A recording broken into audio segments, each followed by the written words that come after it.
శుక్లాంబరధరం విష్ణుం శశివర్ణం చతుర్భుజం ప్రసన్నవదనం ధ్యాయేత్ సర్వవిఘ్నోపశాంతయే.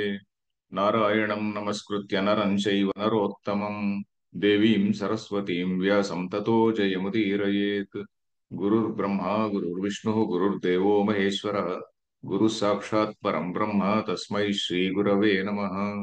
ఓ భగవద్గీత శ్రోతలందరికీ కూడా ఆహ్వానం. మనం ఇప్పుడు 3వ అధ్యాయంలో గత క్లాసులో 26, 27, 28 మూడు శ్లోకాలు చదివాం. అక్కడ విశేషం ఏంటి? నా బుద్ధి భేదం జనయేద్ అజ్ఞానం కర్మ సంజ్ఞానం అనే దాని గురించి కొంచెం వివరంగా చెప్పుకున్నాం. దానితో సమాజంలో ఎంత గొప్ప మేలు జరిగిందో, ఇప్పుడు ప్రస్తుత సమాజంలో కొంత అంతో ఇంతో హాని జరుగుతుంది అనే విషయాన్ని మనం గుర్తించాలి అని కూడా నేను చెప్పాను. తర్వాత దానిలో ఏమిటి విశేషం ఏంటి? మన హిందూ సంప్రదాయంలో హిందూ సమాజంలో మనకు అనేకమైనటువంటి సంప్రదాయాలు ఉన్నాయి. ఒక్కటి కాదు, అనేకమైనటువంటి సంప్రదాయాలు, అనేకమైనటువంటి పూజా విధానాలు, ఎన్నెన్ని స్థాయిల్లోనో పూజలు. ఒకడు అజ్ఞాని స్థాయిలో, చాలా పరమ అజ్ఞాని స్థాయిలో ఒకడు ఉంటాడు, ఇంకోడు మంచి జ్ఞాని స్థాయిలో పూజ చేస్తుంటాడు. ఒకే రిచువల్ చేసేటువంటి వాళ్ళు డిఫరెంట్ స్థాయిల్లో ఉంటారు. ఇప్పుడు ఉదాహరణకి ఇప్పుడంతా దుర్గా సప్తశతి చండీ పాఠం అని చెప్తుంది కదా. దీని గురించి పలుసార్లు చెప్పాను నేను. మామూలుగా చాలా చాలా ప్రిమిటివ్ స్థాయిలో చేసేటువంటి వాళ్ళు గట్టిగా అవి ఇవి చేసుకొని ఆహుతులు ఈ ఆహుతులు వేసుకొని మనం అంతా కూడా చాలా గొప్ప పని చేస్తున్నాం అని ఫీల్ అయిపోతుంటారు.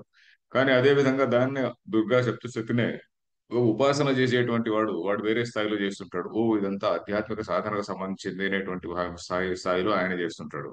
సో కాబట్టి ఇట్లాంటివన్నిటిని కూడా మన వాళ్ళు ఎవరు ఏ స్థాయిలో పనిచేస్తున్నా కూడా జ్ఞాని అయినటువంటి వాడు వాడిని డిస్టర్బ్ చేయాల్సిన పనిలే, వాడి మైండ్ను చెడగొట్టాల్సిన పనిలే. ఏదో ఒక మార్గంలో ఏదో ఒక సంప్రదాయాన్ని అనుసరిస్తూ వాడు ఏదో మంచి మార్గంలోకి వస్తాడు. ఎప్పుడో ఒకప్పుడు మంచి మార్గంలోకి వచ్చి మెల్లిమెల్లిగా దాని గురించి తెలుసుకుంటాడు అనేటువంటి ఆశ ఆశావాదము మన ఋషుల ప్రణాళికలో ఉందన్నమాట.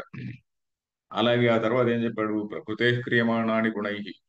ఈ గుణములన్నీ కూడా మనం ఇవేంటి? ప్రకృతే గుణై. ప్రకృతి యొక్క మూడు గుణాలు ఉన్నాయి కదా, సత్వము రజస్సు తమస్సు అని చెప్పని అన్నారు కదా. ఆ మూడు గుణాలు కూడా వాటి వాటి కార్యాలను చేస్తున్నాయి. కానీ వాటి వాటి కార్యాలను అది చేస్తుండగా వీడు కూడా గుణముల యొక్క వికారమే. మనం ఆ మూడు సత్వరజస్తమో గుణాల వికారమే వీడి శరీరేంద్రియ సంఘాతము. సత్వరజస్తమో గుణాల వికారమే. వికారం ఉంటే మాడిఫికేషన్, చేంజ్, పరిణామం. వీటి ఒకటి ఇంకోదానిగా మారడం అన్నమాట. సో ఆ పరిణామమే బయట ఉన్నటువంటి విషయాలు. సత్వరజస్తమో గుణాల పరిణామమే మనకున్నటువంటి ఇంద్రియాలు, దేహము, ప్రాణము, ఇవన్నీ కూడా. సో ఇవన్నీ కూడా they are seeking the external objects. Why? Because they are both from the same source. ఒకే సోర్స్ నుంచి ఎంజాయ్ చేసేది enjoyer and also the enjoyed, the eater and the eaten. ఇవి రెండు కూడా ఒకే సోర్స్ నుంచి వచ్చాయన్నమాట. అందువల్ల ఇవి ఒకదానికొకటి లింక్ అయినాయి. కానీ నేను నేను అని అహంకారం అంటే ఏమి? ఏదో పొగరుని కాదు. అహంకారం అంటే దేహ దేహేంద్రియ సంఘాతమందు ఆత్మబుద్ధి. అంటే ఇది నేను. నేను అంటే ఏమిట్రా అని డిఫైన్ చేస్తే, ఇదిగో నేను ఇట్లా ఫలానా ఉన్నాను, నేను ఇట్లా ఫలానా సో అండ్ సో, నా హైటు వెయిట్ చెస్ట్ ఇవన్నీ కూడా చెప్పుకొని ఫలానా కులము, ఫలానా గోత్రము, ఫలానా రిలీజన్, ఫలానా ఇది అది ఇది అని అన్ని చెప్పుకుంటున్నాం. సో ఇది మన limited personality. Whereas the real personality is you are not different from Brahman అని శాస్త్రం చెప్తా ఉంది. అరే నువ్వు జీవాత్మ, నువ్వు జీవుడు చిన్న చిన్న చాలా పరిచ్ఛిన్నుడు అయినటువంటి వాడు, నేను ఫలానా అని అనుకుంటున్నావా, నీ అసలు స్వరూపం వేరే అని చెప్పని మన శాస్త్రం చెప్తున్నది. సో అది అక్కడ చెప్పాడు. ఆ తత్వవేత్త అయినటువంటి వాడు ఎలా ఉంటాడు? ఆ భావనలో ఉంటాడు. 28వ శ్లోకం మనం లాస్ట్ చదివినది. తత్వవేత్త అయినటువంటి వాడు ఆ భావనలో ఉంటాడు. ఏమిటి? నా రియల్ నేచర్ ఇది. గుణేషు వర్తంతే. ఈ గుణములు, దేహేంద్రియ సంఘాతములు కూడా గుణముల యొక్క ప్రొడక్ట్సే. గుణముల యందు అంటే బయట బాహ్య విషయముల యందు ప్రవర్తిస్తున్నాయి అని అనే భావనతో తనను డిస్టెన్స్ చేసుకుంటాడు. డిస్టెన్స్ చేసుకోవడం అంటే దేహేంద్రియ సంఘాతం వాటి పనిలో చేస్తూ ఉంటుంది. స్వధర్మాచరణ కూడా చేస్తూ ఉంటుంది. ఏదో మామూలుగా దేహం ఏదో బాడీ మెయింటెనెన్స్ కావలసినటువంటి శరీర యాత్ర మాత్ర చేష్ట అనే ఆ స్థితి కాదు. స్వధర్మాచరణం కూడా చేస్తుంటాడు. స్వధర్మాచరణం చేస్తూ కూడా వాటి నుంచి డిస్టెన్స్ అయ్యి తను పని చేస్తుంటాడు అని అక్కడ చెప్పుకున్నాం అనమాట. దాన్నే ఇంకా కంటిన్యూ చేస్తున్నాడు.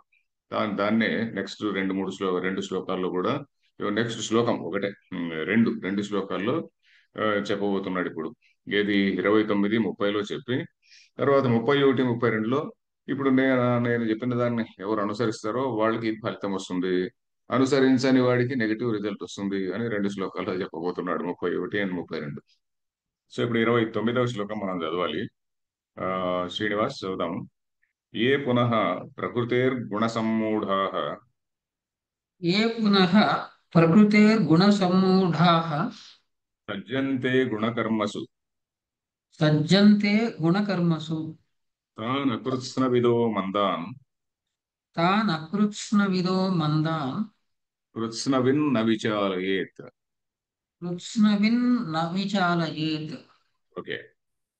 ప్రకృతే గుణ సమ్మూఢాః అనేది ఒకటే పదమే. ప్రకృతే గుణ సమ్మూఢాః అంటే గుణముల చేత సమ్మూఢులైనటువంటి వాళ్ళు.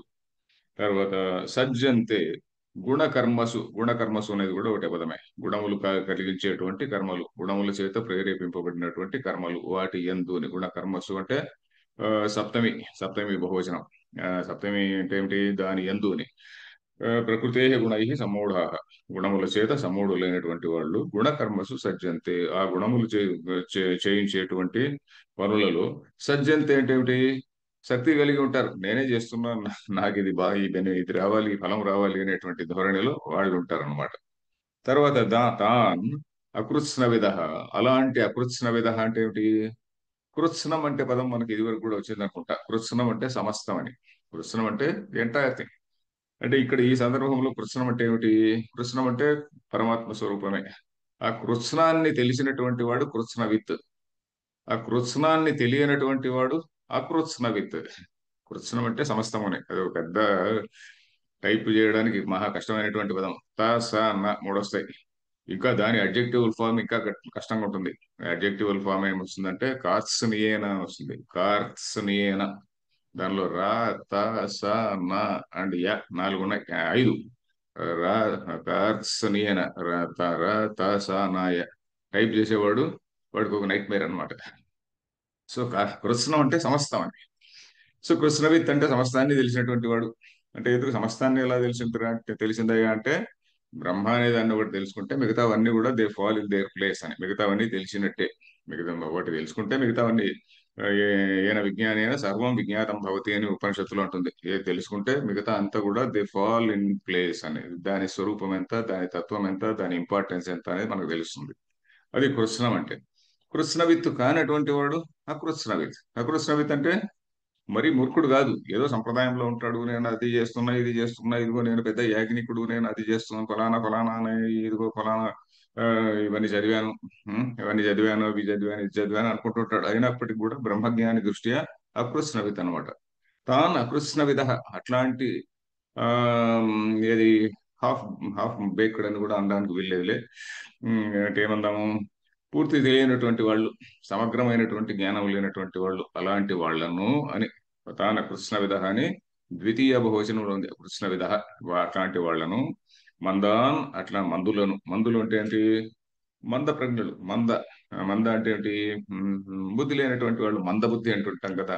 అంటే వాళ్ళు ఆ, అసలైన విషయాన్ని పట్టుకోకుండా ఏదో పెరిఫెరల్ థింగ్స్ పట్టుకొని ఉన్నారనమాట. అసలైన విషయాన్ని వదిలేసి పెరిఫెరల్ వాటిలో ఇరుక్కొని పోయారు. వాళ్ళు మందులు అన్నమాట. అలాంటి మంద కృష్ణవిత్ ఏం చేస్తాడు అతను? కృష్ణవిత్ ఏం చేయాలి? నా విచారయే అంటే వాళ్ళను నువ్వు డిస్టర్బ్ చేయకయా, వాళ్ళని చలింపజేయద్దు. ఎందుకంటే వాడితో చలింపజేస్తే పెద్ద న్యూసెన్స్. ఎందుకంటే వాడు మనకు చెప్పింది అర్థం కాదు. ఆ, వాడు వినడానికి రెడీగా లేడు. భర్తృహరి సుభాషితాల్లో చెప్పాడు కదా, తెలియని మనుజుని సుఖముగా తెలుపందగు. పూర్తిగా ఏమీ తెలియదు అనుకోండి, వినడానికి రెడీగా ఉన్నాడు అనుకోండి, అలాంటి వాడికి సుఖముగా తెలుపందగు. తెలిసిన వానిన్, ఇంకేదో సుఖముగా తెలుపందగు, తెలిసిన వానిన్. ఇంకా తెలిసిన వాడైతే ఇంకా ఈజీగా చెప్పొచ్చు. తెలిసియు తెలియని మనుజుని నరు తెలిసియు తెలియని నరు తెలుప బ్రహ్మదేవుని వశమే. మధ్యలో ఏదో ఒకటి రెండు వర్డ్స్ మిస్ అయినా. తెలిసియు తెలియని నరుడు ఉంటాడు. వీడు నేను ఇంత చదివినా అంత చదివినా నేను చెప్పిందే కరెక్ట్ అనే వాదనలో ఉంటాడు. వీడేదో చెప్తున్నాడు అనే వేదాంతం చెప్పారనుకోండి, మా స్వామీజీ తత్వ వేదానంద లాంటి వాళ్ళు వెళ్ళి ఏదో వేదాంతం చెప్పారనుకోండి, అందుకనే ఆయన చెప్పడు, ఎవరికంటే వాళ్ళకి చెప్పరు వేదాంతం. వాడికి శ్రద్ధ ఉండి, వినడానికి వినే మూడ్లో ఉండి, వినే శ్రద్ధ ఉంటేనే చెప్తాడు అనమాట. సంస్కృతంలో ఆ శ్లోకం క్లియర్ గా ఉంది. అజ్ఞ సుఖమారాధ్య, సుఖతరం ఆరాధ్యతే విశేషజ్ఞ.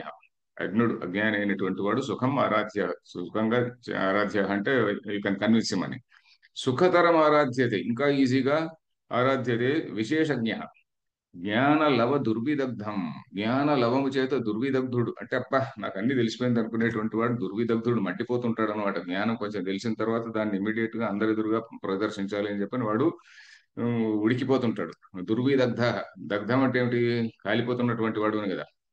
జ్ఞానలవ దుర్విదగ్ధం బ్రహ్మాపి నరం నరంజయతి, ఆ బ్రహ్మదేవుడు వచ్చినా కూడా ఆ మనిషిని నరంజయతి, వాడిని మెప్పించలేడు అని. తెలుగు తెలుగు పద్యం మర్చిపోయాను మధ్యలో అంత.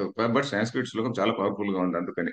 సో ఎనివే, తాన్ అకృష్ణ విధ మందాన్ కృష్ణవిత్ అవిచాలయేత్. వాళ్ళ ఊరికి లేనిపోరు ఇవన్నీ చెప్పి వినే మూడ్లో లేడు వాడు. వాడంత వాడు హ్యాపీగా ఉన్నాడు అనమాట. సో అది ఇక్కడ చెప్తున్నాడు. సో ఇక్కడ భాష్యం చూద్దాం. సో ఇక్కడ అన్వయం అంతా క్లియర్ అనుకుంటా. ప్రకృతే గుణై సమ్మూఢా గుణకర్మసు సజ్జంతే. ప్రకృతి గుణముల చేత అయినటువంటి, ఇక్కడ గుణములు అనే పదాన్ని రెండు విధాలుగా అర్థం చెప్పారండి. రెండు విధాలుగాను చెప్పచ్చు యాక్చువల్లీ. రెండు విధాలుగా చెప్పారు. నో నో అది తప్పు అని ఎవరు అన్నారు, లేదు లేదు అలా చెప్పచ్చు అని ఇంకొకరు అన్నారు. అలాగా ఏమిటి? ఒకటేంటి, గుణము అనే శబ్దాన్ని గుణ వికారములే దేహేంద్రియ సంఘాతము, గుణ వికారాలే బయటి వస్తువులు అనేది ఒక పద్ధతి. ఈ గుణ వికారాలు గుణ సమ్మూఢ అంటే గుణముల వికారముల చేత, అంటే ఈ దేహేంద్రియ సంఘాతమే నేను అనుకోవడం చేత అని ఒక రకమైన అర్థం. గుణముల చేత అంటే సత్వరజస్తమో గుణాల చేత సమ్మూఢులై అని ఇంకొక అర్థం. విధంగా ఇంకొక అర్థము అంటే ఇంకొక విధంగా చెప్పారు ఈ శ్లోకానికి. రెండు విధాలుగా కూడా చెప్పుకోవచ్చు దానిలో. There is no problem. ఎందుకంటే సిద్ధాంతానికి ఎంతవరకు భంగం కలగదో అంతవరకు మనం ఇట్లా చిన్న చిన్న అడ్జస్ట్మెంట్లు పెద్దగా దాన్ని దెబ్బలాడాల్సిన పని లేదనమాట. సో గుణ గుణ సమ్మూఢ గుణకర్మసు సజ్జంతే. తాన్ అలాంటి అకృత్స్న విధ మందాన్, అలాంటి తెలిసి తెలియనటువంటి వాళ్ళను కృష్ణ విత్ నా విచారం సర్వము తెలిసినటువంటి వాడు వాళ్ళ దగ్గరికి పోయి వాళ్ళని డిస్టర్బ్ చేయకూడదు అన్నాడు. సో చూద్దాం. ప్రకృతే గుణై సమ్యక్ మూఢా సమ్మోహితా సంతః. तेः गुणैः सम्यक् मूढाः सम्मोहिताः సమ్మోహితా సంతః. सम्मोहिताः सन्तः సమ్మోహితా సంతః అంటే సమ్మోహితులైన వారై అని. సమ్మోహిత సన్ అంటాం చూడు, అది సమ్మోహిత సన్ అని ఉంది కదా, సమ్మోహితుడై అని. సమ్మోహితా సంతః అయిన వారై అని. సజ్జంతే గుణానాం కర్మసు గుణకర్మసు सज्जन्ते गुणानां कर्मसु गुणकर्मसु వయం కర్మ కుర్మః ఫలాయ ఇది. वयं कर्म कुर्मः फलाय इति। ప్రకృతే గుణై, ఇప్పుడు మామూలుగా ఏంటి, రెండు విధాలుగానే చెప్పుకోవచ్చు అని చెప్పాను కదా. గుణముల వికారం, గుణముల వికారమే దాన్నే నేను అనుకుంటున్నాం మనం. అక్కడ నా స్వరూప జ్ఞానం లేకపోవడం వల్ల. ఎందుకు అనుకుంటున్నాం అంటే ఆ ఆ, మనకు స్వరూప జ్ఞానం అంటే ఏమిటి? అహం బ్రహ్మాస్మి లేక సర్వం కల్విదం బ్రహ్మ అనేటువంటి జ్ఞానం లేకపోవడం వల్ల, దాని గురించి ఎప్పుడు విచారణ చేయకపోవడం వల్ల, దాని గురించి ఎప్పుడు శ్రవణము మననము ఇలాంటివి చేయకపోవడం వల్ల. ఎందుకంటే శ్రవణము మననం చేసిన తర్వాత కూడా మెల్లమెల్లగా కన్విన్స్ అవుతామండి. ఒక్కసారిగా శ్రవణం చేసిన వెంటనే కన్విన్స్ కాము. పూర్తిగా కన్విన్స్ అయ్యామంటే మనకే డౌట్ వస్తుంటుంది అప్పుడప్పుడు, నిజంగా కన్విన్స్ అయ్యామా అని. అప్పుడప్పుడు కన్విన్స్ అయినట్టు అనిపిస్తూ ఉంటుంది. సో ఈ విధంగా శ్రవణం మననము నిధిధ్యాసనం చేస్తూ ఉంటే మెల్లిమెల్లిగా కొంచెం కొంచెం అది కన్విన్స్ అవుతుంటాం. అంతేగాని ఒకసారి కన్విన్స్ అయ్యి నేను yes, అది మహాత్ములు ఎవరైనా ఉంటే వాళ్ళకి అయిపోవచ్చు. మహాత్ములు ఎవరైనా ఉంటే చాలా చాలా ప్యూర్ మైండ్ ఉన్నటువంటి వాళ్ళు, దానికి కావాల్సింది ఏంటంటే ప్యూర్ మైండ్. ఆ ప్యూర్ మైండ్ ఉన్నటువంటి వాడు టకీమని అయిపోతారు. ప్యూర్ మైండ్ లేకుండా మనకి ఎన్నెన్నెన్నెన్నో పాస్ట్ వాసనలు ఉన్నాయనుకోండి, వంటిని కూడా రుద్దేసుకోవడానికి చాలా చాలా దట్టు దీనిపైన ఉన్నటువంటి దట్టునంతా దులిపేసుకోవడానికి, దాన్ని అంతా కడుక్కోవడానికి చాలా చాలా టైం పడుతుంది. అది వచ్చిన ప్రాబ్లం. సో ఈ గుణై, సో అందువల్ల వీటికి ఏంటి, స్వరూప జ్ఞానం లేదు. స్వరూప జ్ఞానం లేకపోవడం వల్ల ఈ గుణ వికారాలే నేను అనేటువంటి దీనిలో ఉంటాడు. అది కూడా నా ఎదురుగా ఉన్నటువంటి అవి వేరే, అవన్నీ వేరే. I have to enjoy them, I have to acquire them అనేటువంటి మూడ్ లో ఉంటాడు అనమాట. గుణై సమ్యక్ మూఢా సమ్మోహిత.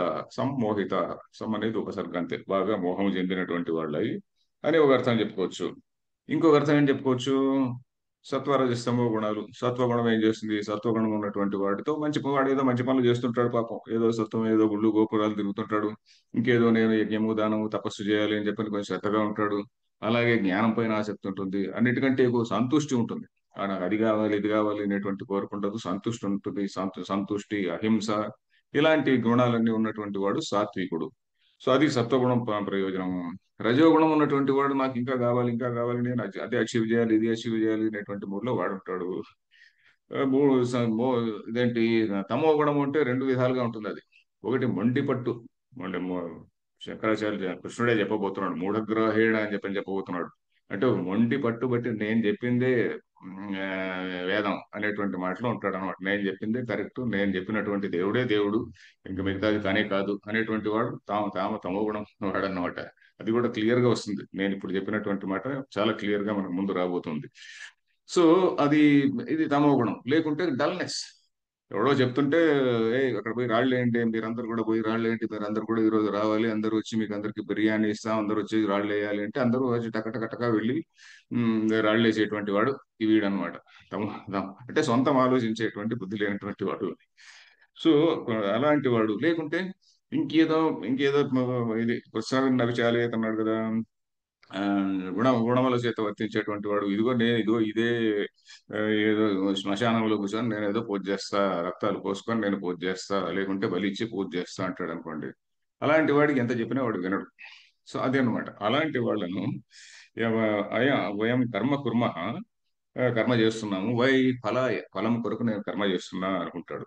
నెక్స్ట్ లైన్, తాన్ కర్మ సంగిన అకృత్స్న విధ తాన్ కర్మసంగినః అకృత్స్నవిదః కర్మఫలమాత్ర దర్శిన కర్మఫలమాత్రదర్శినః ముందాన్ మంద ప్రజ్ఞాన్ మందాన్ మందప్రజ్ఞాన్ కృష్ణవిత్ ఆత్మవిత్ స్వయం న విచాలయేత్. కృత్స్నవితు ఆత్మవితు స్వయం న విచాలయేత్. ఓకే. కర్మ సంగిన, కర్మ సంగీయులైనటువంటి వాళ్ళను, ఇక్కడ మళ్ళీ కర్మ సంగిన అను వాళ్ళను అని ద్వితీయ బహువచనం. అలాంటి వాళ్ళను అకృత్స్నవిద, తెలిసి తెలియనటువంటి వాళ్ళను, అంటే సమస్తము తెలియనటువంటి వాళ్ళను, అంటే ఊరికి పెరిఫెరల్ గా తెలుసుకొని ఉంటాడు అది. కర్మఫల మాత్ర దర్శన, అంటే అకృత్స్నవిత్ వాడు. ఎందుకంటే ఈ కర్మఫలం చేస్తే ఇది వస్తుంది, ఇది చేస్తే ఇది వస్తుంది అని ఒక పెద్ద టేబులర్ కాలం లాగా వేసుకొని ఉంటాడు. ఇదిగో ఇది చేసుకో, ఇదిగో మనకు నవరాత్రులలో కూడా ఇస్తుంటారు. ఉదాహరణకి ఇదిగో ఈ రోజు ఇది చేస్తే నీకు ఇదిగో ఫలం, ఇది చేస్తే ఇది ఫలం, ఇదో చేస్తే ఇదొక ఫలం. మన వాళ్ళు చంపేస్తున్నారు, మనల్ని అజ్ఞానంలో ముంచేస్తున్నారు అన్నమాట. సో భక్తి ఎక్కువ, ఇదిగో ఫలానా ఏదో బాగుంది దీని గురించి తెలుసుకోండి, ఎవరో ఫలానా ఆచార్యులు వచ్చి దీని గురించి ఏదో మాట్లాడతారు అంటే దేర్ ఇస్ అ మీనింగ్. ఈ రోజు మేము ఏదో సరస్వతి పూజ చేస్తున్నాము. సరస్వతి అంటే తత్వం, సరస్వతి తత్వం ఏంటి? ఇంకో రోజు ఇంకేదో వరలక్ష్మి అలంకారం చేస్తున్నాము, ఆ వరలక్ష్మి తత్వం ఏమిటి? లక్ష్మి అంటే ఒట్టి డబ్బులేనా, ఇంకేమున్నాయా ఏంటి? What is Lakshmi? లక్ష్మి అంటే ఏమిటండి? చాలా రకాలుగా రకరకాలు ఉంది. నేను ఏది ప్రేమిస్తే అదే లక్ష్మి. సాహిశ్రీ రమృ ఋగ్యజుస్సామ అని చెప్పని ఏదో మంత్రం ఉంది, ఒక వాక్యం. ఋగ్యజుస్సామ సామేతి సాహిశ్రీ రమృత సతాం అనేది ఉంది ఒక వాక్యం. ఋగ్ యజుస్సామ అంటే ఒకప్పుడు మూడే చెప్పుకునేవాళ్ళు కదా, ఋగ్ యజుస్సామ అని. సాహిశ్రీ, అదే మా శ్రీ అంటే ఐశ్వర్యం, అదే లక్ష్మి. సాహి శ్రీ అమృత సతాం, అలాంటి శ్రీ అది అమృతమైనటువంటిది, అంటే మరణ ధర్మము లేనటువంటిది. అలాంటి శ్రీ అది ఎవరికి? శ్రీ సతాం, మంచి వాళ్ళకు, సన్మార్గంలో ఉన్నటువంటి వాళ్ళకి, సత్ అనేటువంటి దానిపైన పట్టున్నటువంటి వాళ్ళకి, సత్ అనే దాన్ని అనుసరించేటువంటి వాళ్ళకి అది లక్ష్మి. సో ఇలాంటివి చెబితే ఎవడు రాకపోవచ్చు టెంపుల్ కి. సో వీళ్ళు ఏం చేస్తారు, ఫలానా ఇదిగో ఈ పూజ, ఈ పూజ చేస్తే నీకు ఈ ఫలం వస్తుంది అంటే విచ్చలవిడిగా మనుషులు పోతుంటారు. ఇప్పుడు అందరికీ డబ్బులు పెరిగిపోయినట్టు కనిపిస్తున్నాయి. ఒక సైడ్ ఏమో పావర్టీ ఉందని మనం అంటున్నాము, ఇంకో సైడ్ డబ్బులు కూడా పెరిగిపోయినట్టున్నాయి. సో ఇదంతా పెరిగి వాళ్ళు హ్యాపీగా ఉన్నారనమాట. ఎవడికి వాడు చాలా అజ్ఞానంలో చాలా హ్యాపీగా ఉన్నారు. సో కర్మఫలమాత్ర దర్శిన మంద ప్రజ్ఞానం కృష్ణవిత్ ఆత్మవిత్. కృష్ణవిత్ అంటే ఆత్మవిత్, అంటే చాలా క్లియర్ గా అని చెప్పాడు. కృష్ణవిత్ అంటే ఆత్మవిత్, ఆత్మ తెలిసినటువంటి వాడు. ఎందుకంటే ఆత్మ తెలుసుకుంటే అన్ని తెలిసినట్టే అని. స్వయం న విచాలయేత్, తాను వాళ్ళను ఎట్లాంటి వాళ్ళను డిస్టర్బ్ చేయాల్సిన పని లేదు, చేసినా వాడు వినడు. ఆ తర్వాత బుద్ధిభేద కారణమేవ చాలనం తత్ న కుర్యాద్ ఇత్యర్థ. బుద్ధి బుద్ధిభేద భే కారణం కాదు, కరణం. కరణం బుద్ధిభేద కరణమేవ చాలనం.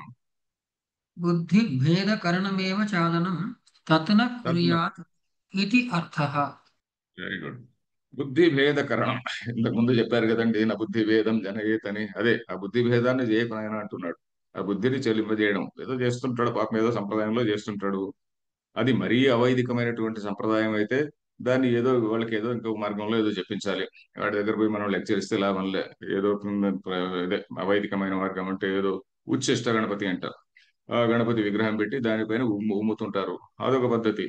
ఇలాంటి పద్ధతులు కూడా ఉన్నాయి. ఆ ఉమ్మి చేసేటువంటిది చేసేది ఉమ్మడం అంటే ఇది నోటి నిండా సారా పోసుకొని ఆ సారాను పుక్కిలించి ఉమ్మడం అనమాట. సో ఇలాంటివి ఉంటాయి. మద్యము, మాంసము అవి ఇట్లాంటివన్నీ ఉంటాయి అన్నమాట ఆ పూజల్లో. సో అలాంటివి మనం నిందించాల్సిందే, ఖచ్చితంగా నిందించాల్సిందే. పోతే ఇంకా మిగతా ఏదో చిన్న మామూలు హార్మ్లెస్ సంప్రదాయాలు ఏవో ఉంటాయి అనుకోండి, వాటిని మనం పెద్దగా నిందించాల్సిన పని లేదు. అది నెక్స్ట్ శ్లోకానికి ఒక చిన్న ఒకే లైన్ అవతారిక. కథం పునః కర్మణి అధికృతేన అజ్ఞేన ముముక్షున కర్మ కర్తవ్యం ఇత్యుచ్యతే. కథం పునః కర్మణి అధికృతేన అజ్ఞేన ముముక్షుణా కర్మ కర్తవ్యం ఇది ఉచ్యతే. కథం పునః, then if you say so again అన్నట్టుగా. కథం పునః, నువ్వు ఈ మాట అంటున్నావు కదా, మరి ఎలాగ చేయాలండి అని. కర్మణి అధికృతేన అంటే కర్మ యందు ఎవరికైతే అధికారం ఉన్నదో అలాంటి వాడి చేత. కర్మ యందు అధికారం అంటే ఎవరు? ఇక్కడ ప్రస్తుతం అర్జునుడు అంటే మనమందరం కూడా కర్మ యందు అధికారం ఉన్నటువంటి వాళ్ళమైనటువంటి వాళ్ళకి. అజ్ఞేన అంటే ఆత్మజ్ఞానం లేనటువంటి వాడికి. But at the same time ముముక్షుణ, కర్మ అధికారి అగ్నుడు, ముముక్షువు. ముముక్షు అంటే ఏంటి? మోక్ష ఇచ్ఛ ఎస్తి ఇది ముముక్షు. అలాంటి వాడి చేత కథం కర్మ కర్తవ్యం, ఏ విధంగా కర్మ చేయబడాలి అని, అతను ఏ విధంగా కర్మ చేయాలి అని. ఇది ఉచ్యతే. ఇక్కడ ఉద్దేశం ఏంటంటే కర్మల్ని నిందించడం మన ఉద్దేశం కాదండి. కర్మల్ని నిందించడం అంటే కర్మలన్నింటినీ నిందించి కర్మలన్నింటినీ ఖండన చేసి పడేస్తే లోక వ్యవహారం ఎలా ఉంటుందండి? కర్మలు చేయవద్దు అని శాస్త్రము ఎక్కడే కానీ చెప్పదన్నమాట. అంటే వివిధ స్థాయిల్లో ఉన్నటువంటి మనుషులు వాళ్ళు చేస్తుంటారు. వాళ్ళు చేయనివ్వండి. కానీ నువ్వు మాత్రం ఈ పద్ధతిలో చెయ్యి. నువ్వు మాత్రం ఈ విధంగా చేస్తే వాళ్ళకేంటి? కర్మఫలం కావాలి. కర్మఫలం వచ్చినందువల్ల ప్రాబ్లం ఏంటి? ఆ ఫలము నిన్ను బంధిస్తుంది. ఫలం అంటే ఏమిటి? కర్మఫలం అంటే ఫలం ఫల్గుతయా లీయతే ఇది ఫలం అన్నారు. ఫల్గుతయా, ఇట్ ఈస్ సో పెట్టి. ఫల్గు అంటే పెట్టి అని. ఫల్గుతయా లీయతే, ఇట్ ఈస్ సో పెట్టి that it disappears in no time అని. ఫల్గుతయా లీయతే ఇది ఫలం అని. సో ఈ ఫలం అనేటువంటి మాత్రం వచ్చేటువంటి వాళ్ళు అది ఆ దానికోసం చేస్తూనే ఉంటారు. కానీ నువ్వు దాని ఫలము చేత బద్ధుడు కావద్దు. బద్ధుడు కాకూడదంటే నువ్వేం చేయాలి? ఇంతకుముందు చూశాం కదా, యోగ కర్మసు కౌశలం అని. పని చేస్తూ ఉండాలి. బట్ ఆ పని చేత బంధింపబడకుండా ఉండాలి. ఆ రిజల్ట్ పుణ్యపాపాల చేత బంధింపబడకుండా ఉండాలి.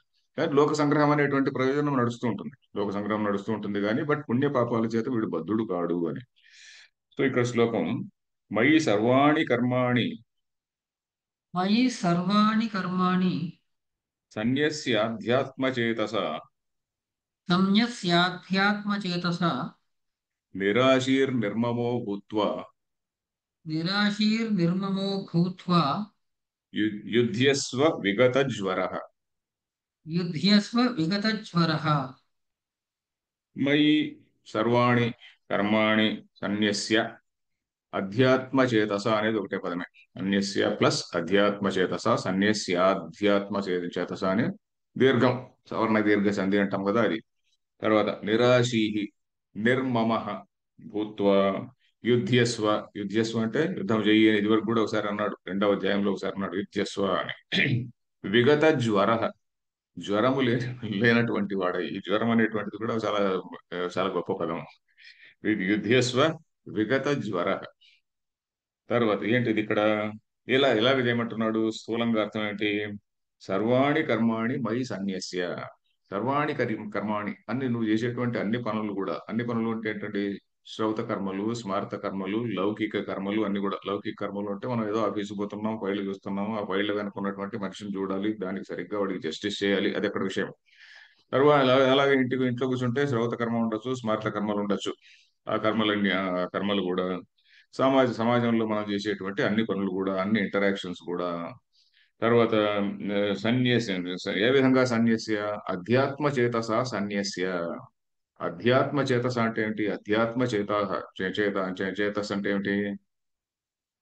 అదే హైయెస్ట్ రియాలిటీ ఏదైతే ఉన్నదో దాన్ని మనసులో పెట్టుకొని, అంటే ఒరే వాడు ఎవడో ఉన్నాడు, దేవుడు అనేటువంటి వాడు కూడా ఉన్నాడు, ఈశ్వరుడు అనేటువంటి వాడు కూడా ఉన్నాడు, వాడు నన్ను వాచ్ చేస్తున్నాడు అనేటువంటిది కానీ, లేక నేను ఈ పని చేస్తే ఈ కర్మ యొక్క ఫలితం అనుభవిస్తూ ఇక్కడే కొట్టుకుంటా ఉండకూడదు, నేను ఈ కర్మ ఫలం నాకు వద్దు, ఆ కర్మ ఫలం వద్దు, నాకు అధ్యాత్మం ఏదైతే ఉన్నదో, హైయెస్ట్ గోల్ ఏదైతే ఉన్నదో ఆ గోల్ నాకు కావాలి అనేటువంటిది. ఇది అధ్యాత్మ చేత అంటే. శ్రీ శంకరాచార్య వారు దాన్ని కూడా చెప్పబోతున్నాడు. వివేక బుద్ధి అనబోతున్నాడు. వివేకం అంటే ఏమిటండి? డిస్టింగ్విషింగ్ ప్రాపర్లీ ఏది కరెక్ట్ ఏది కాదు, ఏది నిత్యము ఏది అనిత్యము. ఈ కర్మ ఫలం ఏదైతే ఉన్నదో కర్మ ఫలం అనేటువంటిది నిత్యమా, నాకు కావాల్సింది ఏమిటి, నాకు కావాల్సింది అనేటువంటిది నాకు హైయెస్ట్ గోల్ అనేది ఏమిటి, ఆత్మజ్ఞానం అనుకుంటున్నాం కదా, అది రావాలి, అదే దాన్నే మోక్షం. ఆత్మజ్ఞానం వస్తే ఎందుకు మోక్షం, దేని నుంచి మోక్షము, నా లిమిటెడ్ ఐడెంటిటీ నుంచి మోక్షం, అంతేనండి. నా లిమిటెడ్ ఐడెంటిటీ నేను ఫలానా ఫలానా ఫలానా అనుకుంటున్నాను కదా, దీని నుంచి మోక్షం. You are liberated from the idea of pettiness. అంతవరకు వాడు పెట్టినెస్ ఉంటాడు, నా మతం ఇది, నా దేవుడు ఇలా చెప్పాడు, అక్కడ పోయి వాడిని దన్నాలు వాడిపోయిన రాళ్ళు వేయాలి అనుకునేటువంటి వాడు ఒక పెట్టి మైండెడ్ ఫెలో. ఇది మనం చాలా క్లియర్ గా చెప్పుకోవాలి. అది మనం అలా కాదు కాబట్టి మన ఇండియా, మన సమాజం అలాంటిగా మన వాళ్ళు కాదు కాబట్టి మన వాళ్ళు రాళ్ళు ఏమన్నా ఎవడు రాడు. ఎవరో మొన్న ఈ మధ్య కాల్ పిలిచారు, ఆ నేపాల్ టైప్ లో అందరు కూడా యూత్ అంతా రోడ్లపైకి రావాలి, గోల చేయాలి అని ఎవడు పోలేదు. ఎందుకంటే మనం మన మైండ్ సెట్ అలా లేదనమాట. సో ఎనివే, అధ్యాత్మ చేతస అంటే ఏమిటి, అంటే ఒక ఆత్మజ్ఞాన మార్గంలో నేను ఉన్నాను అనేటువంటి దృష్టితో, ఈశ్వరార్పణ బుద్ధితో పనిచేస్తూ, తర్వాత మన దృష్టి మాత్రం ఆ హైయెస్ట్ గోల్ పైన ఉండాలి అని అర్థం. అధ్యాత్మ చేతస సర్వాణి కర్మాణి సన్యస్య మయి సన్యస్య, అంటే మయి నిక్షిప్య, నాకు వదిలేసి, అంటే ఏమిటి, ఈశ్వరార్పణ బుద్ధితో పనిచేసి. ఈశ్వరార్పణ బుద్ధి అన్నప్పుడు ఆటోమేటికలీ మన వర్క్లన్నీ క్లియర్ అయిపోతాయి. ఎందుకంటే నేను ఈశ్వరార్పణ బుద్ధితో పని చేస్తున్నాను అన్నప్పుడు ఏదో ఎదుటి వాడిపైకి రాళ్ళు వేయడం, లేకుంటే ఇంకేదో తప్పు పని చేయడం, ఇవన్నీ ఈశ్వరార్పణ బుద్ధితో చేయం కదండి. ఈశ్వరార్పణ బుద్ధితో ఏ పని చేసినా మంచి పని చేస్తుంటాం. So every action of ours is tempered by or is controlled by that ఈశ్వరార్పణ బుద్ధి. అదే అక్కడ విషయం. ఇంకా రెండు చెప్తున్నాడు ఈ అధ్యాత్మ చేతస. నిరాశీహి నిర్మమో భూత్వ, నిరాశీహి, ఎలాంటి ఆశీహి అంటే ఏమిటి, ఎక్స్పెక్టేషన్, దాని ఫలం రావాలి అని నిర్మమ, నేను చేసిన నేను అనేటువంటి భావనతో గాని భూత్వ, నేను అంటే నేను చేస్తున్నాను కాకుండా నేను అనే భావన ఉంటుంది, బట్ నేను ఈశ్వరుడు యొక్క ఇన్స్ట్రుమెంట్ గా ఉన్నాను అని ఉంటుంది భావన. అంతేగాని నేను సెపరేట్, నేను ఇండిపెండెంట్ అని కాకుండా నేను ఈశ్వరుడు యొక్క ఇన్స్ట్రుమెంట్ గా పనిచేస్తున్నాను, putting my self in the shoe of the cosmic being అని. సో భూత్వ యుధ్యస్వ విగత జ్వర. విగత జ్వర అంటే జ్వరం లేనటువంటి వాడై. ఈ జ్వరం అనే పదం కూడా మనకి అక్కడక్కడ కనిపిస్తుంది. అది జ్వరం అంటే మామూలుగా ఇది మెడికల్ టర్మ్. జ్వర సంతాప సంజ్వర సమవు అని ఆ మరకోశంలో సంజ్వర. జ్వర అంటే ఏమిటి, బాడీలో సంతాపం, వేడి వేడి కలగడం అనేటువంటిది జ్వరం. సో వేడి కలగడం అంటే ఏంటి, ఉద్రేకం, ఉద్రేకం రావడము, కోపం రావడము, ఆ, కామ క్రోధాదులు, ఇవన్నీ కూడా ఈ జ్వరం అనే దానికి ఎందుకు వస్తుందండి. జ్వరం అనేటువంటిది మామూలుగా ఇప్పుడు కవులు అక్కడక్కడ మదన జ్వరము అని కూడా అంటుంటారు. మదన జ్వరం ఉంటుంది. ఓ హీరోయిన్ అక్కడ మన మన తెలుగు కావ్యాలు తీసుకుంటే, ప్రబంధ కావ్యాలు తీసుకుంటే, ఆ హీరోయిన్లు ఇద్దరు కూడా వాళ్ళు ఉడికిపోతుంటారు, అది మదన జ్వరం అట. సో ఇలాంటిది మనం చూస్తుంటాం కావ్యాల్లో. ఇలాంటిది భాగవతంలో కూడా ఒక చోట వచ్చిందండి. భాగవతంలో వైష్ణవ జ్వరము శైవ జ్వరము అని. శైవ జ్వరం అనేటువంటిది దానికి ఎవడో రిప్రజెంటేటివ్ ఎవడో ఉన్నాడు. ఆ కథ ఏదో ఉంది. శ్రీకృష్ణుడి కొడుకు ఇంకెక్కడో వెళ్ళి ఇంకొక అమ్మాయిని పెళ్లి చేసుకున్నప్పుడు వాళ్ళందరూ యుద్ధానికి వస్తారు. ఆ ఆ శైవ సంప్రదాయంలో ఉన్నదో ఏమో, వాడు పేరు వెరిఫై చేసి ఉంటే బాగుండేది. ఈ రోజు నేను చూడలేదు. సో అక్కడ ఏమిటి, ఆ శైవ జ్వరం, శైవ జ్వరం విజృంభించింది. దాన్ని శ్రీకృష్ణుడు వెళ్ళి ఆ శైవ జ్వరం వైష్ణవ జ్వరం అనేటువంటి అస్త్రాన్ని వేశాడు. అస్త్రాన్ని వేసంతో వైష్ణవ జ్వరం ఆ శైవ జ్వరాన్ని తగ్గించింది. తగ్గించింది అంటే ఓడించింది అని. సో దాని అర్థం ఏంటి అక్కడ, నేను అనుకున్నటువంటిది, దాని అర్థం నేను అనుకున్నటువంటిది ఏంటంటే, బహుశా ఆ కాలంలో కూడా ఇప్పట్లాగానే మనకి హీరో వర్షిప్ ఉంది కదండి. ఒకప్పుడు మేము చిన్నప్పుడు ఎన్టీఆర్ ఫ్యాన్లు, ఇంకొక ఆయన ఫ్యాన్లు కొట్లాడుకునేవాళ్ళు, దెబ్బలాడుకునేవాళ్ళు, లేకుంటే పేడలు వేసుకునేవాళ్ళు. సో ఆ విధంగా అప్పుడు శివ ఫాలోయర్స్, వైష్ణవ విష్ణు ఫాలోయర్స్, వాళ్ళు దేవర్ సో ఎక్సైటెడ్, సో వాళ్ళందరూ వేడెక్కి వాళ్ళు దెబ్బలాడుకుంటుంటే ఎవరో వైష్ణవ సంప్రదాయం గెలిచింది అనే అర్థం నాకు వచ్చింది. కానీ అది తప్ప కదా, నేను ఒకసారి ఇంకా తీవ్రంగా భాష్యాలు, ఆ వ్యాఖ్యలు చాలా ఉన్నాయి. అన్ఫార్చునేట్లీ భాగవతం పైన వ్యాఖ్యలు కోకొల్లలుగా ఉన్నాయండి. ఒక జీవితం చాలదు దాన్ని చదవడానికి. సో కాబట్టి అయినా కూడా మనం అంతో ఇంతో స్థూలంగా అయినా తెలుసుకోవాలి. వైష్ణవ జ్వరము శైవ జ్వరం అనే దానికి స్థూలంగా ఆమ్, చిన్న చిన్న వ్యాఖ్య రాసినటువంటి వాళ్ళు రాయలేదు అన్ఫార్చునేట్లీ. ఎనివే, జ్వరం అనేటువంటి ఆ విధంగా మనం, అంటే కామ క్రోధాదులు ఇవన్నీ కూడా ఆల్ నెగటివ్ టెండెన్సీస్ ఉన్నాయి చూడండి, అవన్నీ కూడా జ్వరం. అది దట్ ఈస్ వన్ పాయింట్. భాష్యం చూద్దాము. సన్యస్య యుద్ధస్వ విగత జ్వర, అలాంటి జ్వరము సంతాపం లేనివాడై యుద్ధం చెయ్యి అంటున్నాడు. భాష్యం చూద్దాము. మయి వాసుదేవే పరమేశ్వరే మయి వాసుదేవే పరమేశ్వరే సర్వజ్ఞే సర్వాత్మని సర్వజ్ఞే సర్వాత్మని సర్వాణి కర్మాణి సన్యస్య నిక్షిప్య सर्वाणि कर्माणि संयस्य निक्षिप्य अध्यात्मचेतसा विवेकबुद्ध्या अध्यात्मचेतसा विवेकबुद्ध्या अहं कर्ता ईश्वराय भृत्यवत् करोमि इति अहं कर्ता ईश्वराय कृत्यवत् करोमि इति इत्यनया बुद्ध्या అనేది కూడా కలిపేసేయచ్చు इत्यनया बुद्ध्या इत्यनया बुद्ध्या किंच निराशीः त्यक्ताशीः किं च निराशीः त्यक्ताशीः निर्ममो मम भावः च मम भावश्च निर्गतो यस्य निर्ममो यस्य तव मम కూడా हाँ, निर्ममो मम भावश्च निर्गतो यस्य तव सत्वं निर्ममो भूत्वा स त्वं निर्ममो भूत्वा युध्यस्व विगतज्वरः विगतसन्तापः युध्यस्व विगतज्वरः विगतसन्तापः विगतशोकः सन् इत्यर्थः विगतशोकः सन् इत्यर्थः ఒక పెద్ద వాక్యంలో శంకరాచార్యుల వారు దీన్ని కొట్టేశారు. మయి వాసుదేవే, వాసుదేవ అంటే మనకు తెలుసండి, వాసుదేవ అంటే వసుదేవుని కొడుకైనటువంటి కృష్ణుడు అని కాదు, పరమాత్మ అని అక్కడ అర్థము. వసంతి జగంతి అస్మిన్నితి వాసుదేవ. వసు వసు అంటే వసతి, వాసుదేవ వసతి, వాసుశ్చ అసౌ దేవశ్చ. వాసు అన్ని అన్ని ప్రాణుల్లోనూ ఉండేటువంటి వాడు. ఆ వసంతి జగంతి అంటే దాని అర్థం ఏంటి? అన్ని ఇవన్నీ కూడా ఒక పెద్ద కుండలో అన్ని వేసేసినట్టు కాదు, అట్లా కాదు. అలా కాదు, కాకుండా అన్నిటిలో ఉన్నటువంటి వాడు, అన్నిటిలో ఉన్నటువంటి సర్వవ్యాపి అయినటువంటి వాడు, అనంతమైనటువంటి వాడు, అంతర్యామి అయినటువంటి వాడు. అది వాసుదేవ అంటే. వాసుదేవే పరమేశ్వరే. పరమేశ్వరుడు అంటే మళ్ళీ ఈశ్వరుడు పార్వతి కాదు. That supreme Ishwara. Ishwara means ఈశ్ అనే ధాతువుకి రూలింగ్ అని అర్థం. అంటే అన్నిటినీ సమస్తాన్ని కంట్రోల్ చేసేటువంటి వాడు అని. సర్వజ్ఞే సర్వాత్మని. సర్వజ్ఞ అనే పదానికి కూడా రెండు అర్థాలు ఉన్నాయి. సర్వజ్ఞ అంటే అన్ని తెలిసినటువంటి వాడు అని ఒక అర్థం. సర్వంచ తత్ జ్ఞశ్చ అని. సర్వము సర్వము అదే, అతనే. అతనే కాదు, ఆ చైతన్యం, ఆ తత్వమే. జ్ఞశ్చ. జ్ఞశ్చ అంటే అది శుద్ధ చైతన్య స్వరూపము. ఇట్లా వేదాంతంలో సర్వజ్ఞ అనే పదానికి రెండు రకాలుగా చెప్తారు. సర్వము తెలిసినటువంటి వాడు ఉంటే లోయర్ లెవెల్, మాయావచ్ఛిన్నం చైతన్యం ఈశ్వర అనేటువంటి ఆ లెవెల్లో మనం సర్వజ్ఞ అనే పదాన్ని వాడతాం. పరమాత్మకు సర్వజ్ఞ అని చెప్పాల్సి వస్తే ఏమిటి? సర్వంచ తత్ జ్ఞశ్చ అంటాం. అది చైతన్యము అనేటువంటి ఆ, ఆ, ఇదేంటి, న్యూటర్ జెండర్ కదండి. న్యూటర్ జెండర్ అంటే ఏమిటి? పుంలింగం, నపుంసకలింగం. ఓకే. ఆ నపుంసకలింగంలో ఉన్నటువంటి దాన్ని సర్వంచ తత్ జ్ఞశ్చ. సర్వము, సర్వమైనటువంటిది. సర్వము తనయైన వాడెవ్వడు వారిని ఆత్మభువు అని అంటాడు కదా. ఆ విధంగా సర్వము. సర్వంచ తత్ జ్ఞశ్చ. జ్ఞ అంటే జ్ఞానం, జ్ఞప్తి అంటే శుద్ధ చైతన్య స్వరూపం అని. సో అది దాని గురించి బిగినింగ్ లో చెప్పుకున్నాం. దాని పరమాత్మ జ్ఞానం అంటే ఏమిటి అని.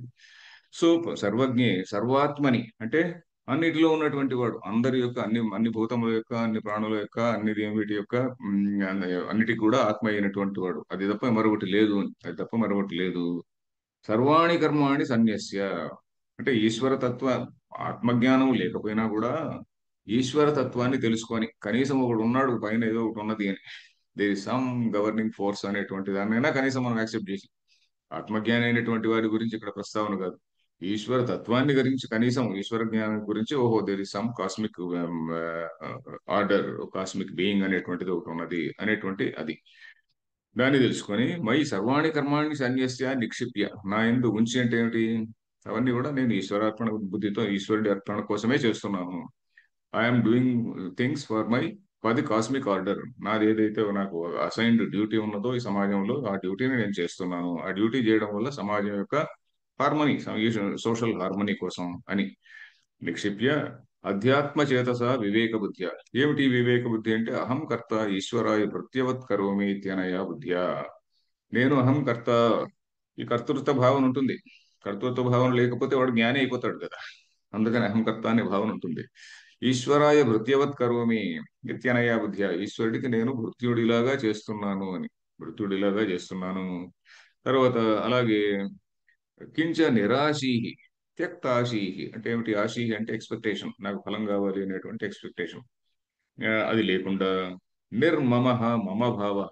ఏమిటి? మమ భావశ్చ నిర్గత అంటే నాకు ఇది కావాలి, నాకు ఫలం కావాలి అనేటువంటిది నేనే నేనే దీనికంత కర్త అన్నట్టుగా కూడా కాకుండా, ఇది I'm doing it as a servant of the lord అన్నట్టుగా. మమ భావశ్చ నిర్గత యస్య తవ, అలాంటి వాడు సత్వం నిర్మమో భూత్వ, I'm only an instrument of God అన్నట్టుగా, నిర్మమో భూత్వ యుధ్యస్వ విగత జ్వర, అంటే విగత అంటే విశేషేణ గత, వెళ్ళిపోయింది. ఏమిటా జ్వర అంటే వీడి వీడి ఎలాంటి బుద్ధిలో ఉన్నాడు? ఒక అహంకార రహితమైనటువంటి యుద్ధం చేయడానికి రెడీగా ఉన్నాడు. అహంకారము అంటే నేను నేను అనేటువంటి ఇది లేకుండా, నాకు ఫలం కావాలి అని అనేటువంటి ఇది లేకుండా, నేను I'm just doing it on behalf of the lord అన్నట్టుగా. దేవుడే వచ్చి అక్కడ నిల్చుకుంటే ఎలా చేస్తాడో, on behalf of the lord I'm doing it అన్నట్టుగా.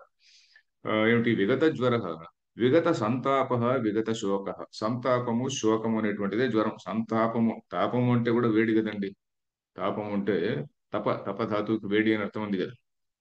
సంతాప, సంతాప సంజ్వర సమవు అని మన అమరకోశంలో కూడా వస్తుంది జ్వరం. సో సంతాపం.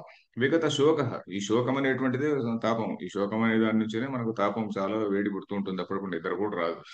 సో అప్పుడప్పుడు దేశం పరిస్థితి తలుచుకుంటే నిద్ర కూడా రాకుండా ఉంటుంది. సంతాప విగత శోక, అంటే మనకి ఇంకా అవన్నీ పోలేదన్నమాట. ఆ లిమిటెడ్ ఉన్నాయి కాబట్టి మనకు నిద్ర రాకుండా పోతుంది. ఆ లిమిటెడ్ లేకుండా ఎప్పుడైతే పోతుందో, మరి అలాంటప్పుడు వాడు జ్ఞాని అయినటువంటి వాడు ఏదో వాడు శత్రువు, వాడు ఈ డజన్ సీ ఎనిమి. మనం ఇంకా శత్రువుల్ని చూస్తున్నాం, అది వచ్చిన ప్రాబ్లం. విగత శోక సన్ అంటే ఏమిటి? అంటే మనం శత్రువులను ఎందుకు చూస్తున్నాం అంటే, అసలు ఈ ధర్మం అనేటువంటిది ఒక స్ట్రక్చర్ ఉంటేనే కదండి ఈ వేదాంతం అంతా ఉండేది. ఈ స్ట్రక్చరే చెడిపోయింది అనుకోండి, అప్పుడు ఈ వేదాంతము ఏముండదు. ఈ బుక్స్ కూడా మనకు నెట్ లో కూడా బ్లాక్అవుట్ చేస్తారు. దాన్ని బ్లాక్అవుట్ అంటామా, బ్లాక్అవుట్ చేయొచ్చు. ఇవన్నీ కూడా టోటల్లీ నీకు కావాల్సిన కంటెంట్ మనకు ఆర్టిఫిషియల్ ఇంటెలిజెన్స్ కావచ్చు, మరొకటి కావచ్చు. Because media everything is controlled by somebody else కదా, టెక్నాలజీ. ఆ టెక్నాలజీలో నీ పుస్తకం కూడా నీకు లేకుండా దొరకకుండా అయిపోతుంది. సో కాబట్టి totally culture can be totally erased. So అట్లాంటి పరిస్థితి రాకూడదు కదా. దీన్ని ఏదో నిలుపుకోవాల్సినటువంటి బాధ్యత మన పైన ఉంది. సో విగత జ్వర సంతో సన్ ఇత్యర్థ. సో ఇది అలాగా ఫలాభిసంధి రహితమైనటువంటి యుద్ధము చేయాలి. ఎవడు? అర్జునుడు చేయాలి అని. ఇక్కడ మనం యుద్ధస్వ అనే చోట అర్జునుడిని కృష్ణుడు ప్రేరేపిస్తున్నాడు అనేది తీసుకోకూడదు. ఎందుకంటే కృష్ణుడు మొదట్లోనే యుద్ధస్వ తతో తస్మా యుద్ధస్వ యుద్ధస్వ అనే మాట ఇది ముందు వచ్చింది. ఇది వరకు 2వ అధ్యాయం 18వ శ్లోకంలో. అక్కడ శంకరాచార్యులు ఏం చెప్పాడు? నహి అత్ర యుద్ధ కర్తవ్యత విధీయతే అన్నాడు. ఇక్కడ యుద్ధం చెయ్యి అని కృష్ణుడు ప్రేరేపించడం లేదు. ఆయన ఆల్రెడీ వచ్చిన యుద్ధం తనే ప్రిపేర్ అయ్యి వచ్చాడు. అలాంటి వాడికి శోక మోహ అపనయన మాత్రం క్రియతే భగవత అని ఒక మంచి వాక్యం ఉంది అక్కడ. శోక మోహ అపనయన మాత్రం క్రియతే. ఆయన బుద్ధిని రెక్టిఫై చేశాడు అంతే. అరే నువ్వు రాంగ్ కళ్ళద్దాలతో చూస్తున్నావయ్యా, ఈ సరైన కళ్ళద్దాలు పెట్టుకొని చూడు అని చెప్పని బుద్ధిని సరే రెక్టిఫై చేశాడు, ఆ దృష్టిని రెక్టిఫై చేశాడు అంతే. అది శోక అపనయనం మాత్రం క్రియతే భగవత. అది అపనయనం అంటే తొలగించడం. ఆయన దృష్టిని సరిగా సరైన రెక్టిఫై చేయడం మాత్రమే కృష్ణుడు చేశాడు అని. ప్రతిబంధాపనయనం అంటాడు. ప్రతిబంధాపనయనం అంటే కళ్ళకు మోహం అనేటువంటి ప్రతిబంధం ఉన్నది. ఆ మోహాన్ని తొలగించడం మాత్రం కృష్ణుడి ఉద్దేశం. అది ఇక్కడ తర్వాత నెక్స్ట్ శ్లోక. ఆ, యదేత్ అవతారిక చిన్న వాక్యం. యదేతత్ మతం కర్మ కర్తవ్యమితి సప్రమాణముక్తం తత్ తథా. యదేతత్ మతం కర్మ కర్తవ్యం ఇది సప్రమాణం ఉక్తం తత్ తథా. తత్ తథా ఏమిటి? ఇప్పుడు ఏదైతే ఏదత్ మతం, మతం అంటే ఏమిటి? మతం అంటే రిలీజన్ కాదండి. మను అనేటువంటి ధాతువు కదా, అభిప్రాయం. మను భావే అనే దానిలో ఆ, ఏమిటి అభిప్రాయం? నా అభిప్రాయం ఇది అని.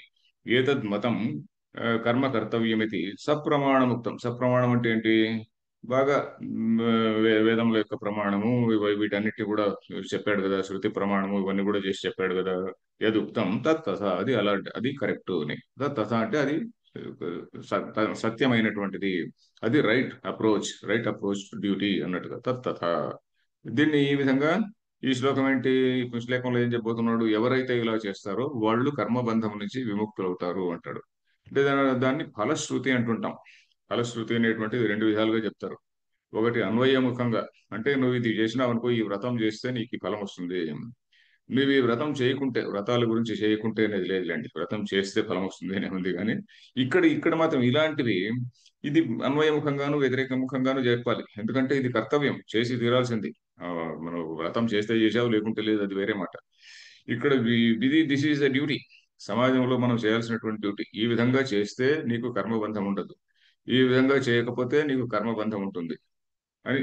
అదే వ్యతిరేక ముఖం అంటారు. అన్వయ ముఖంగా ఒక శ్లోకము, వ్యతిరేక ముఖంగా ఇంకొక శ్లోకము ఇప్పుడు రాబోతున్నాయి అనమాట.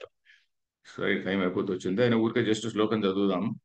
ఏమే మతమిదం నిత్యం ఏ మే మతమిదం నిత్యం అనుతిష్ఠంతి మానవాః అనుతిష్ఠन्ति మానవాః శ్రద్ధావంతోనసూయంతో శ్రద్ధావంతో నసూయంతో ముచ్యంతే తేపి కర్మభిః. ముచ్యంతే తేపి కర్మభిః. ఏ మే మతం ఇదం నిత్యం అనుతిష్ఠంతి మానవాః శ్రద్ధావంతః అనసూయంతః ముచ్యంతే తే అపి కర్మభిః. అన్ని చిన్న చిన్న చిన్న చిన్న పదాలు. ఎవరైతే, ఏ అంటే ఏ జనా, ఎవరైతే మే మతం ఇదం మే మతం, ఈ యొక్క నా అభిప్రాయాన్ని, ఈ మతం నా యొక్క మతాన్ని, అంటే నా అభిప్రాయాన్ని, నేను చెప్పిన విషయాన్ని నిత్యం అనుతిష్టంతి, నిత్యం అంటే ఆల్వేస్, అనుతిష్టంతి ఎవరైతే ఆచరిస్తుంటారో, అనుష్ఠానం అంటాం కదా, అనుష్ఠానం అంటే ఏమిటి? ఆచరించడం. నేను ఏదో ఈ అనుష్ఠానం చేసుకుంటున్నానండి అంటారు. అనుష్ఠానం అంటే ఏదో ఉంటుంది, ప్రిస్క్రైబ్డ్ ప్రొసీజర్ ఉంటుంది. నేను దేవతార్చన, సమ్ అదర్ ప్రొసీజర్ ఏదో ఉంటుంది, అది చేస్తూ ఉన్నాడు అని అనుతిష్టంతి. దేవతార్చన ఒకటే కాదు ఇక్కడ, అనుష్ఠానం అంటే కర్మానుష్ఠానం. ఆ కర్మానుష్ఠానం లౌకిక కర్మలు కూడా. అనుతిష్టంతి మానవాహ, మనుషులందరూ కూడా, ఆల్ హ్యూమన్ బీయింగ్స్. ఎవరికో ఒకరికి చెప్పింది కాదు ఇది, ఎవ్రీబడి, ఎవ్రీ హ్యూమన్ బీయింగ్. ఎందుకంటే వేదాంత సిద్ధాంతం ఏంటంటే మాత్రస్య మోక్షే అధికార అన్నారు. మనుష్య మాత్రస్య, మనిషి అయినటువంటి ప్రతి ఒక్కడికి కూడా మోక్షమునందు అధికారం ఉన్నది. అది అక్కడక్కడ పురుషాహ అని వచ్చినప్పుడు కూడా, పురుషాహ అంటే మళ్ళీ అక్కడ ఏంటి?